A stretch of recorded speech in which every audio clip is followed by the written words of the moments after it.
ریحان کے قدم جیسے خود بخود اس گلی کی طرف بڑھنے لگے جس کا پتہ اس غبارے والے نے بتایا تھا۔ تنگ مگر صاف ستھری گلی کے دونوں طرف چھوٹے چھوٹے مکان قطار میں بنے تھے۔ ہر دروازے پر مختلف رنگوں کی جالیاں، کہیں ہری بیلیں، کہیں بچوں کی سائیکل ٹکی ہوئی۔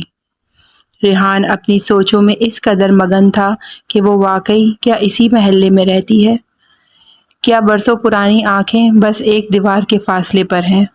وہ آہستہ آہستہ چلتے چلتے دروازے کے سامنے رکا۔ سادہ سا لکڑی کا دروازہ جس کے اوپر چھوٹا سا پردہ لٹک رہا تھا۔ باہر ایک چھوٹی سی چوکی رکھی تھی۔ ریحان کے قدم رک گئے۔ سانس بھاری ہو گئی۔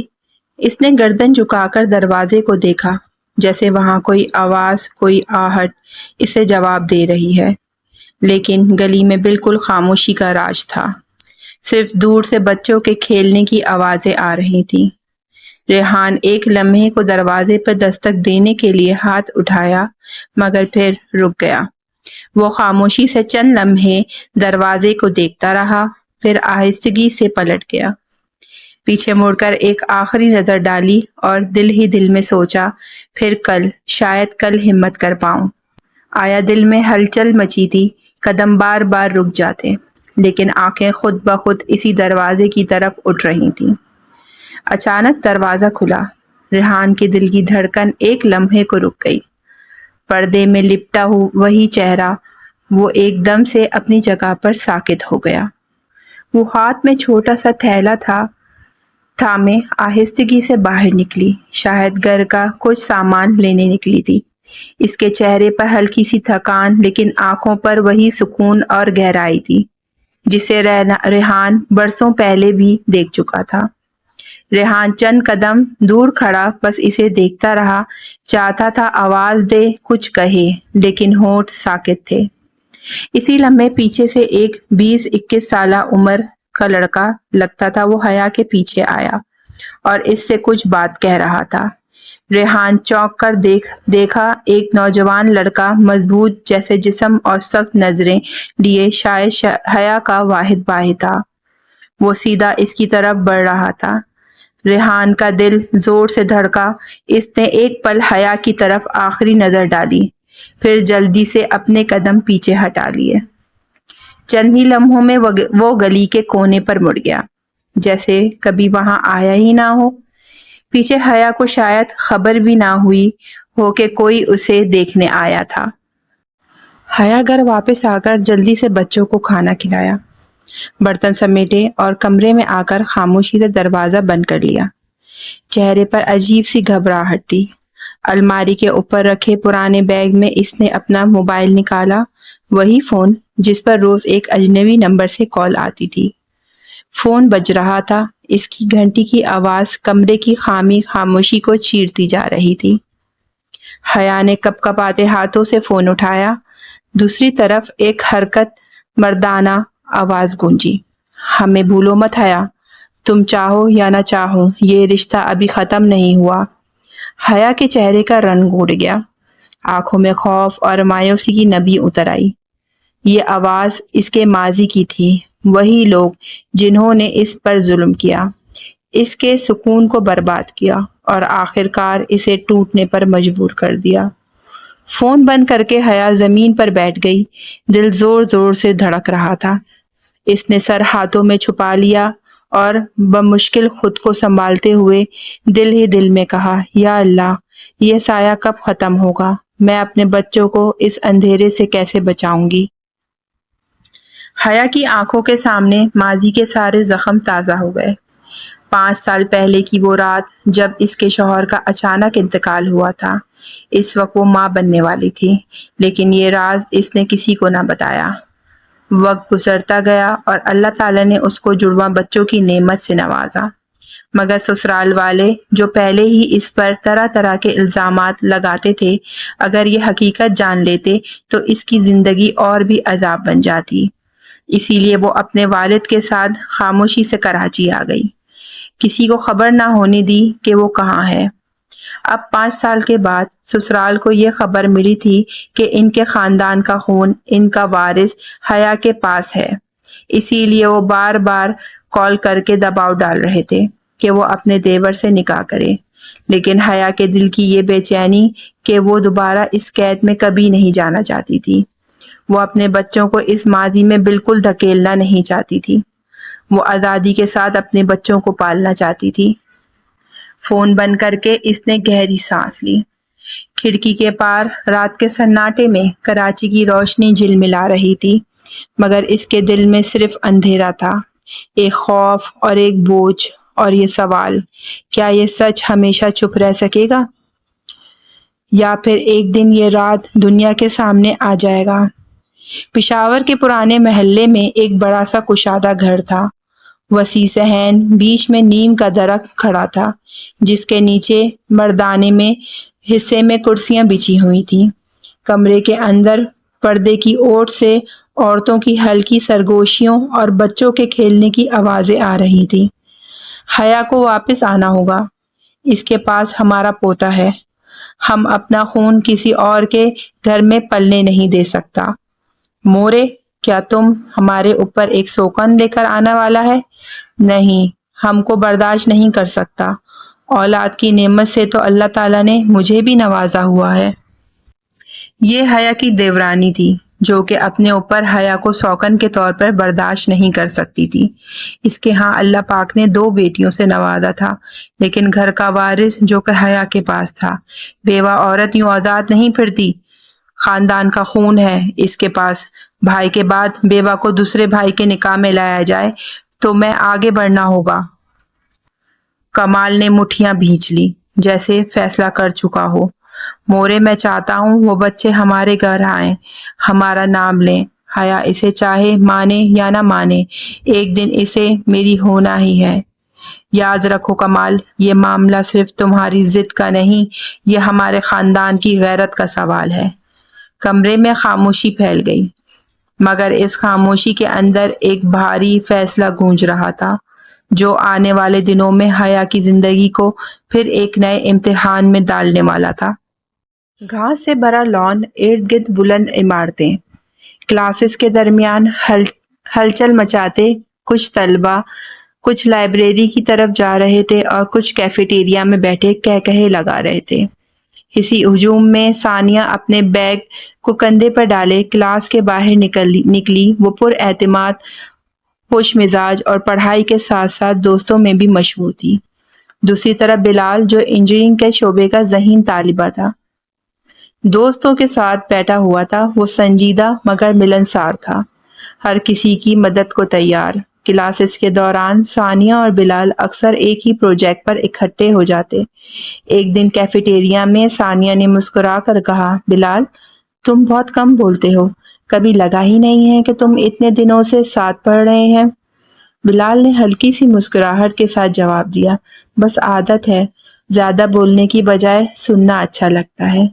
ثانیہ نے ہنستے ہوئے جواب دیا، پھر آج سے تم زیادہ بولو گے کیونکہ پروجیکٹ ہم دونوں نے مل کر مکمل کرنا ہے۔ یہ چھوٹی چھوٹی باتیں ان دونوں کو ایک دوسرے کے قریب لے آ رہی تھی۔ پارک کی ہری گھاس پر شام کا سہانا منظر تھا، جھولوں کی آوازیں، پرندوں کی چہچہاہٹ اور بچوں کی ہنسی ایک دوسرے میں گھل کر خوشی کا گیت بنا رہی تھی۔ حیا اور اس کے بچے وہاں بھاگنے دوڑنے اور کھیلنے میں مصروف تھے۔ علائنہ تتلی کے پیچھے بھاگتی ہوئی بولی، بھائی دیکھو نا، یہ تتلی کتنی رنگین ہے، جیسے ہماری امی کے دوپٹے پہ پھول بنے ہوئے ہیں۔ ایان نے ہنستے ہوئے اثبات میں سر ہلایا، مگر تتلی کو پکڑنا مشکل ہے، یہ آزاد ہے جیسے ہم چھٹی کے دن ہوتے ہیں۔ علائنہ جھولے پر بیٹھ گئی اور آسمان کو دیکھتے ہوئے بولی، کاش ہم بھی پرندے ہوتے تو امی کو لے کر آسمان میں اڑ جاتے۔ ایان نے فخر سے جواب دیا، ہم پرندے تو نہیں، لیکن ایک دن بڑے ہو کر امی کے لیے گھر بنائیں گے، سب سے خوبصورت۔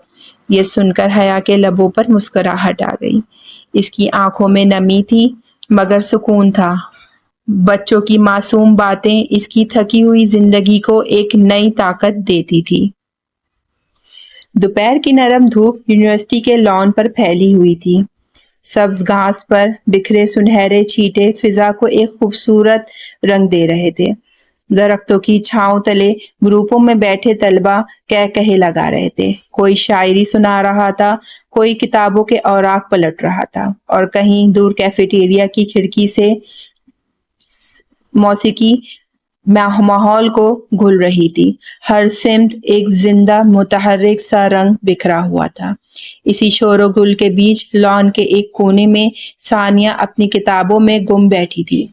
اسی کے چہرے پر ایک عجیب سکون تھا، آنکھوں میں مطالعے کی سنجیدگی اور پیشانی پر ہلکی سی گہری سوچ کا عکس، وہ جیسے اپنے گرد پیش بے نیاز ایک الگ دنیا میں ہوتی۔ دھوپ کی ایک کرن اس کے ریشمی بالوں پر پڑ رہی تھی جو ہوا کی ہلکی جنبش سے ذرا ذرا لرز رہے تھے اور اس منظر کو اور بھی دلکش بنا دیتے تھے۔ لان کی دوسری سمت بلال اپنے دوستوں کے ساتھ بیٹھا بظاہر کہے لگا رہا تھا، مگر دل کا حال کچھ اور تھا۔ اس کی نگاہیں بار بار لاشعوری طور پر ثانیہ کی طرف اٹھتی اور اٹھ جاتی، جیسے دل کی دھڑکن بے قابو ہو رہی تھی۔ وہ خاموشی سے سوچتا، آخر اس لڑکی میں ایسی کشش کیوں ہے؟ یہ سب کے بیچ رہ کر بھی سب سے الگ کیوں رکھتی ہے؟ یاسر نے بلال کی بار بار بھٹکتی نظریں بھانپ لی، مسکراتے ہوئے بولا، بلال کچھ تو ہے، یہ کتابوں میں ڈوبی لڑکی تیرے دل کو بھا تو نہیں گئی؟ بلال نے لمحہ بھر کی خاموشی اختیار کری۔ اس کی نظریں دور بیٹھی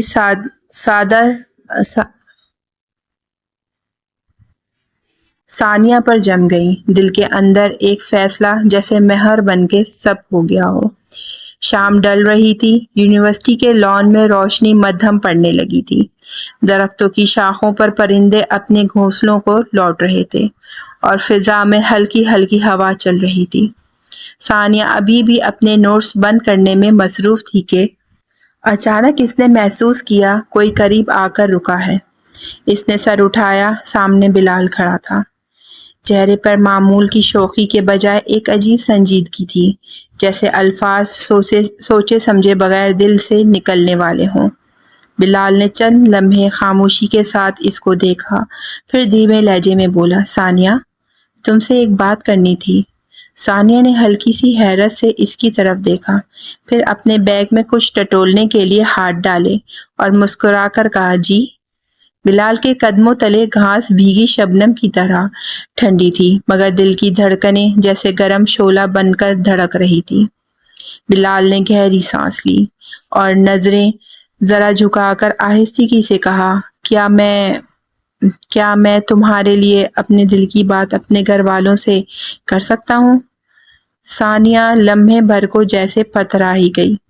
اس نے فوراً نظریں جھکا لی، ہونٹ کانپنے لگے، جیسے الفاظ کو ترتیب دے رہی ہو۔ فضا میں خاموشی تھی، دور کسی در سے پرندے کی آوازیں۔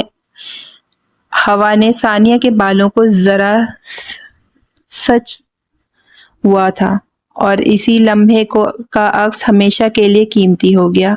بلال نے ہمت جٹائی، ایک بار پھر نرم لہجے میں کہا، میں نے تمہیں ہمیشہ دوسروں سے الگ پایا ہے اور شاید یہی الگ پن تمہارے دل کو چھو گیا۔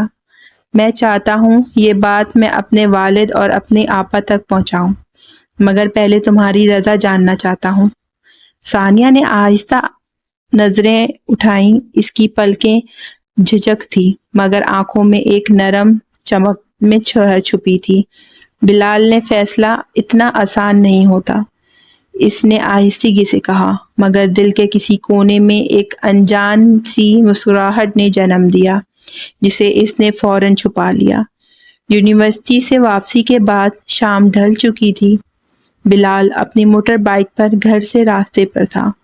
ہوا تیز چل رہی تھی مگر اس کے دل کی دھڑکن ہوا سے بھی تیز تھی۔ وہ بار بار ثانیہ کی نظریں یاد کر رہا تھا، اس لمحے کی خاموشی اور وہ مختصر سا جواب، یہ فیصلہ اتنا آسان نہیں ہوتا۔ یہ جملہ اس کے ذہن میں بار بار گونج رہا تھا، جیسے ایک سوال، ایک امید اور ایک انکہی رضا۔ ساتھ ساتھ چھپے ہوئے ہو۔ رات کا وقت تھا، حیا اپنے کمرے کے کونے میں بیٹھ کر سلائی کر رہی تھی۔ ایان اور علائنہ سو چکے تھے، کمرے میں چراغ کی مہم روشنی تھی۔ بلال خاموشی سے کمرے میں آیا، جیسے کچھ سوچتے سوچتے الجھ گیا۔ وہ حیا نے چونک کر اس کی طرف دیکھا۔ کیا بات ہے بلال، تم آج کچھ پریشان لگ رہے ہو؟ بلال کچھ لمحے خاموش کھڑا رہا، پھر دھیرے دھیرے سے اس کے سامنے کرسی پر بیٹھ گیا۔ آپا، مجھے آپ سے ایک بات کرنی ہے۔ حیا نے سلائی سمیٹ دی اور پوری توجہ کے ساتھ اس کے چہرے کو دیکھا۔ ہاں بولو، میں سن رہی ہوں۔ بلال نے گہری سانس لی اور نظریں جھکاتے ہوئے کہا، آپا، یونیورسٹی میں ایک لڑکی ہے، اس کا نام ثانیہ ہے۔ وہ بالکل دوسروں سے الگ اور سادہ، باوقار، اور نہ جانے کیوں اس کی شخصیت میرے دل کو چھو گئی ہے۔ میں چاہتا ہوں میں اسے اپنی زندگی میں شریک کروں۔ حیا نے لمحے بھر کے لیے خاموشی اختیار کی۔ اس کی نظریں بلال کے چہرے پر جم رہیں۔ نرم لہجے میں بولی، یہ کوئی چھوٹی بات نہیں ہے بلال، رشتہ داری زندگی کا سب سے اہم فیصلہ ہوتا ہے۔ کیا تم نے سوچ لیا ہے کہ تم واقعی ثانیہ کو اپنا ہمسفر بنانا چاہتے ہو؟ بلال نے پہلی بار پورے یقین سے نظریں اٹھا کر کہا، جی آپا، یہ فیصلہ میں نے دل سے کیا ہے، لیکن میں نہیں جانتا یہ بات کیسے آگے بڑھاؤں۔ گھر جا کے سیدھا بات کرنی چاہیے یا پہلے فون پہ ذکر کر دوں؟ حیا نے نرمی سے مسکرا دیا، جیسے اس کے اپنے دکھوں نے اسے دوسروں کے لیے عقل اور صبر کا خزانہ بنا دیا۔ بلال، ایسے معاملے میں جلدی نہیں کرتے، پہلے اپنے دل کو مضبوط کرو، پھر خاندان والوں کو اعتماد میں لو۔ تمہارا پہلا قدم ہی یہی ہونا چاہیے۔ ابا سے بات کرو، اگر تمہاری نیت صاف ہے اور تم نے لڑکی کو سمجھ بوجھ کر چنا ہے تو ابا بھی آخرکار مان جائیں گے۔ میں تمہارے ساتھ ہوں، لیکن یاد رکھو یہ رشتہ صرف ہماری مرضی سے نہیں ہو سکتا، ثانیہ کی رضامندی سب سے اہم ہے۔ یہ بات شاید میں کبھی کہہ ہی نہیں سکوں، مگر آج کہہ کے دل کا ہلکا ہو گیا۔ تمہارا پہلا قدم ہی یہی ہونا چاہیے، ابا سے بات کرو۔ اگر تمہاری نیت صاف ہے اور تم نے لڑکی کو سمجھ بوجھ کر چنا ہے تو ابا بھی آخرکار مان جائیں گے۔ میں تمہارے ساتھ ہوں، لیکن یاد رکھو یہ رشتہ صرف ہماری مرضی سے نہیں ہو سکتا۔